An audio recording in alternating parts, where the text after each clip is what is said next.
इटावा में एक इतनी अच्छी जगह आया हूँ जहाँ पे लोगों को ज्ञान दिया जाता है, जहाँ शिक्षा दी जाती है। हमारे शिव प्रसाद जी, मैं समझता हूँ कि जो व्यक्ति इस क्षेत्र में अपना योगदान दे, हम लोग कहते हैं ना कि विद्या से बड़ा दान दूसरा दान नहीं है, ये वही है कि ये एक इतना बड़ा दान है। हमारे ऐसे स्कूल हैं जहाँ छोटी सी फीस होती है लेकिन बहुत बड़ा ज्ञान उसके बदले में दिया जाता है। इसको बहुत सी शिक्षण संस्थाएं हैं जो इसको व्यवसाय बनाए बैठी हैं, लेकिन यहाँ व्यवसाय नहीं है, यहाँ एक सेवा है और लोगों को शिक्षित करके अपने पैरों पे खड़े होने का रास्ता दिखाया जाता है। तो मुझे बहुत खुशी है कि आज मैं इटावा ज्ञानस्थली में आया हूँ और भगवान से यही प्रार्थना करता हूँ कि इनको और बलवान बनाओ, इनको और शक्ति दो कि आगे चल के समाज के लिए और अच्छा काम करें।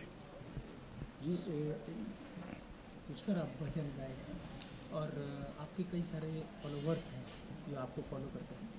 आप क्या मानते हैं कि डिवोशनल संगीत को गाते हुए आप आस्था से जुड़े हैं, तो उत्तर प्रदेश में जो राजनीति में परिवर्तन हुआ है इसको आप किस वे में देखते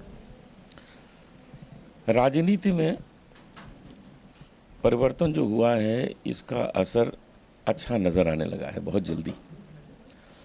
जिस व्यक्ति को मुख्यमंत्री पद पर रखा गया है उसने पहले दिन से ही अपना काम शुरू कर दिया, क्योंकि उनको और किसी चीज़ की ज़रूरत नहीं है। उन्हें केवल एक ही चीज़ दिखाने की है कि मैं इस योग्य हूँ और मुझे जो ये काम दिया गया मैं वो दिखाऊंगा आपको। जो सबसे पहला काम जो उन्होंने कहा था, वादा किया था, किसानों का ऋण छोड़ेंगे, देखिए वो उन्होंने पूरा किया, जो बहुत बड़ी बात है और बहुत बड़े फंड्स की ये बात है। इसके बाद कुछ और भी बातें हैं जो धीरे धीरे सामने आएंगी और यदि वो एक एक करके हर चीज़ अपनी पूरी करते जाते हैं तो हमें बहुत खुशी होगी कि एक ऐसे व्यक्ति को हमने ये बागडोर दी जो जनता का भला चाहता है और कोई जाति और धर्म से किसी तरह का मतभेद नहीं रखता है। सर, राम मंदिर के निर्माण को लेकर के आप क्या कहें? राम मंदिर का निर्माण हमारे कानून के हद में रह के ही होगा। जैसा कि आप जानते हैं कि कोर्ट से जो आदेश हैं और जो आदेश आएंगे उस हिसाब से ही होगा और मुझे ये भी पता है कि ये अवश्य होगा, क्योंकि वहाँ पर लोगों की आस्था, लोगों का विश्वास बहुत प्रबल है। सर, आपके बाद अनिल जोलाटा के बाद कोई दूसरा भजन गायक अभी तक देखने में नहीं आया, क्या कमी मानते हैं आप इसको कि लोग युवा पीढ़ी क्यों नहीं आई? भजन गायन जी, शास्त्रीय गायन का एक अंग है।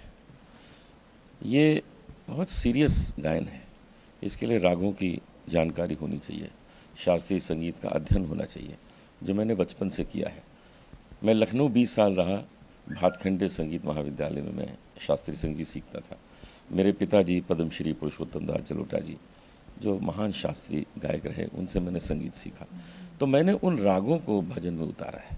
यदि कोई इस प्रकार से भजन गाएगा तो मुझे पूरा विश्वास है कि वो भी इस क्षेत्र में अपना स्थान, जैसे मैंने पिछले 40 वर्षों से इस स्थान पे एक जगह बनाई है, काम कर रहा हूँ, तो दूसरा भी बना सकता है। एक प्रश्न उठता है कि फिल्मी स्ट्रीमर ऋषि कपूर जी ने अभी एक ट्वीट किया था कि पाकिस्तानी खिलाड़ियों को आईपीएल में शामिल करना चाहिए था, अब हम लोगों को अपना बड़प्पन दिखाना चाहिए। आप इस बात से कितना सहमत हैं? संगीत और स्पोर्ट्स, इन दो चीज़ों को राजनीति से नहीं जोड़ना चाहिए। ये वो कला है जो राजनीति से ऊपर उठकर कार्य करती है। और ये भी सही है कि जब हिंदुस्तान और पाकिस्तान क्रिकेट खेलते हैं तो इतना ज़्यादा एक्साइटमेंट और कहीं नज़र नहीं आता है, तो वो भी तो लोगों को आनंद लेने दीजिए, आने दीजिए।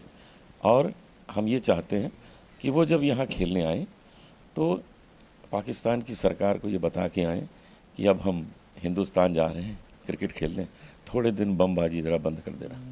सर, अब तक आप जब पाकिस्तान में आपका कोई कार्यक्रम नहीं हुआ है, जैसे पाकिस्तान में आपको कार्यक्रम के लिए आमंत्रित किया था कि आप जाएंगे, अपने बगल वहाँ करेंगे? हम मना कर देते हैं हमेशा, हमको बहुत बुलाया जाता है। कई वर्षों से हमको वहाँ बुलाया जा रहा है, जैसे वहाँ के कलाकार यहाँ आते हैं, हमको भी बुलाया जाता है। लेकिन मैंने शुरू से ही कह दिया था कि मैं नहीं आऊँगा। एक बार तो बाल ठाकरे जी का मुझे फ़ोन आया कि आपने ये घोषणा की, मुझे बहुत खुशी हुई, तो मैं कभी नहीं जाऊँगा पाकिस्तान, लेकिन केवल एक ही शर्त पे जाऊँगा कि वहाँ हमारे जो हिंदू मंदिर हैं वो यदि मुझे आमंत्रित करें और बहुत अच्छी तरह आयोजन करें तो मैं अपने हिंदू मंदिरों के लिए और अपने हिंदू भाई बहन जो वहाँ रहते हैं उनके लिए मैं जाऊँगा। Thank you sir.